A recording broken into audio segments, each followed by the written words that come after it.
jamani tusogee basi. Tulifanya zoezi. Fanya zoezi. Ni kidogo, naongeza kidogo. Si ndio? Lakini kidogo hiki naomba kikatuundie urafiki. Si ndio? Ili liwe grupu letu hili. Wezi jua nani ataweza kutuona. Yaani tuanze mwanzo mzuri kabisa kabisa.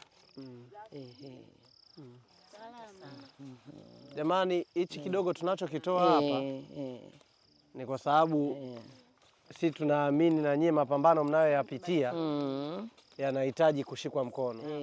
Kwa kweli. Naamini tukiwashika nyie mkono, kuna wadogo zetu ambao nao wanaenda shule, nao tutakuwa tumewashika mkono kupitia nyie. Na nyie unajua nyie ndo familia. Mama akiwezeshwa ni kwamba familia imewezeshwa. Dadangu. Barikiwe sana. Kilichobaki. Mama akiwezeshwa. Barikiwe sana. Ndio familia inawezeshwa.